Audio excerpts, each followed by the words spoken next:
Okay, some of you that said that you want to know how Nigerian cook their jollof rice. This is how Nigerian cook their jollof rice. Just watch around, and jollof rice was part of the menu, so I made this delicious looking patty jollof rice. Let's get into it. The first thing you want to do is prepare the base for your jollof. You need your red bell pepper, scotch bonnet, tatashe. Dry chili or red bell pepper is what we call tatashe in Nigeria. You also want to remove the seeds so you don't make your stew turn a bit bitter. Clean everything properly in a bit of salty water and set them aside. Once you're done, I'm going to cut everything up into small pieces like this, transfer them into a bowl, and keep going until everything is done.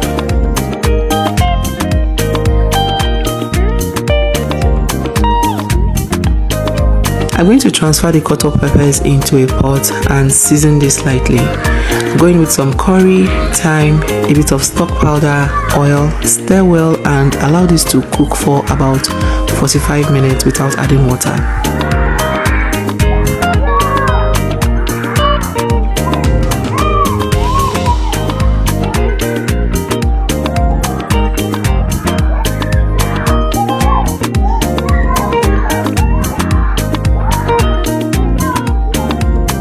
45 minutes later, look at our pepper mix looking all reduced. So I'm going to give this a quick mix, transfer into a bowl and let it cool a bit before you blend smoothly. Today's special hug is for Ezinne Juliet watching from Nigeria. I'm glad you love the recipes. Please let me know where you're watching from so I can send you a hug in my next video.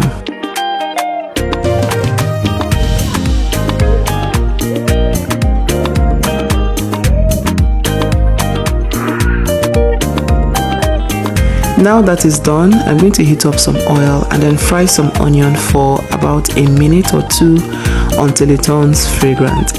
I also like to season the oil, so in here I'm going to add some dry spices like stock powder, I'll add some paprika, I'll add some thyme, some bay leaf, some garlic powder and some all-purpose seasoning. Fry it together with the onion for another 1 minute.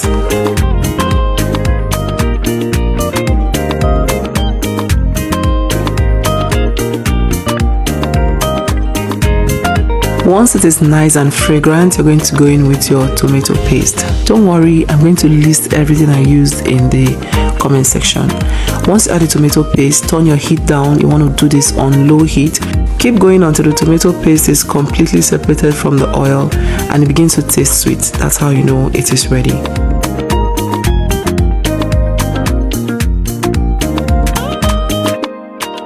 At this time, I'm going to pour in our blended pepper mix, give everything a good mix, and let this come together for at most 10 minutes. There's no need to fry for too long. Remember, it's already properly cooked down and everything. I'm going to cover halfway through and let it simmer for 10 minutes. 10 minutes later, I'm going to give this a good mix, take it off the heat. Our stew base is ready. Another special hug to you, Crystal James, watching from the USA. I'm glad you love the recipes. Please let me know where you're watching from so I can send you a hug in my next video.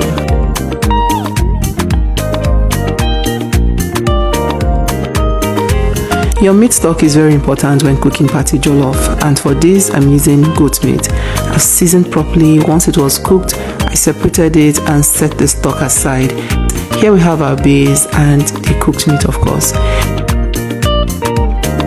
I personally like to use long grain parboiled rice for my jollof recipes, and this is a brand I mostly use. I'm going to measure my desired quantity into this bowl and set it aside.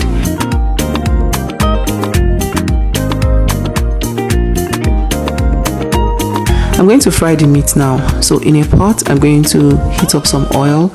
Once it is hot enough, go in with some onion. Onion gives fried meat really nice fragrance, so always add it. Once the oil is hot, go in with the meat and allow to fry as desired.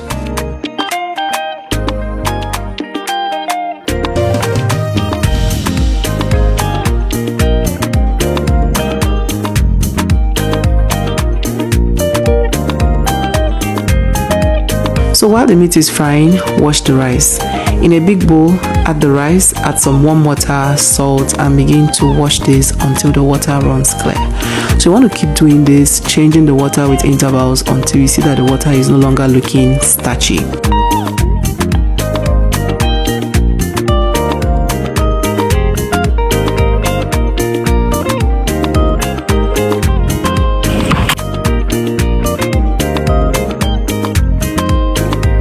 After the 4th rinse, our water is looking a bit clear now. I'm going to, transfer the rice into that same bowl and set it aside. Quick check on the goat meat. Stir this around with intervals so it doesn't burn and so that all the sides can fry evenly as well.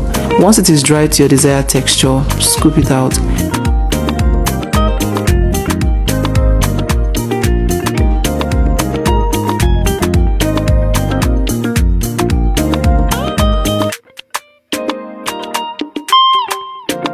For the oil, I'm going to transfer that oil into a separate pan and set it aside. We don't need it for our jollof rice because we already fried the stew base separately.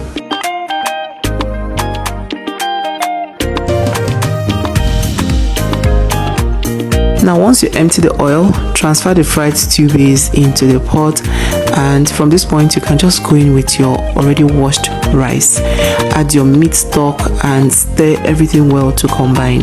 So for the rice, I like to add it in batches. I'm going to add small, and then if I think I need more, I add more, just like that. I ended up using everything anyway.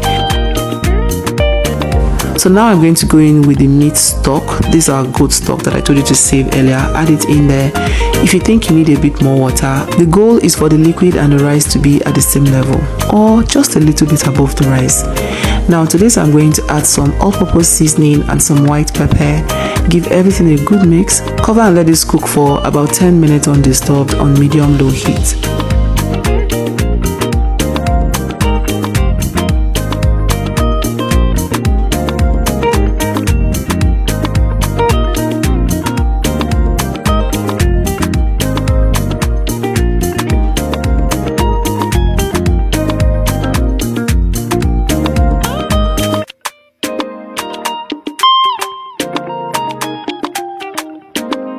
Stir the rice after the first 10-minute mark, and if you think you need any more adjustment with seasoning or salt, this is your chance to do so.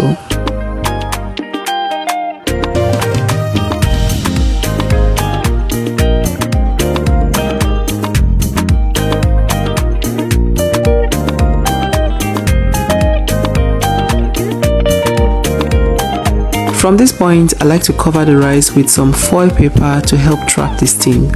The steam is going to do the rest of the cooking instead of adding water. 30 minutes later, I check on our rice and oh my goodness, the aroma was nose blinding. The color, check. Taste, check. It was so good, you guys. I'm going to now add some onions, some tomatoes and butter. I'm going to cover this rice for another 2 to 3 minutes so that the butter can melt. And oh, you see that extra stew? Save some, okay? I'm going to add some of that stew at this point as well and then cover for the butter to melt.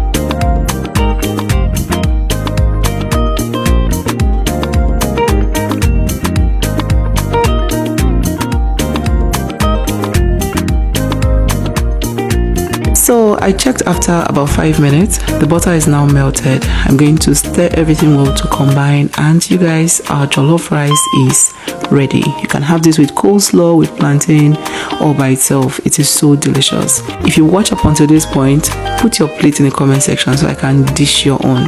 Thank you for watching. See you in my next video. Bye.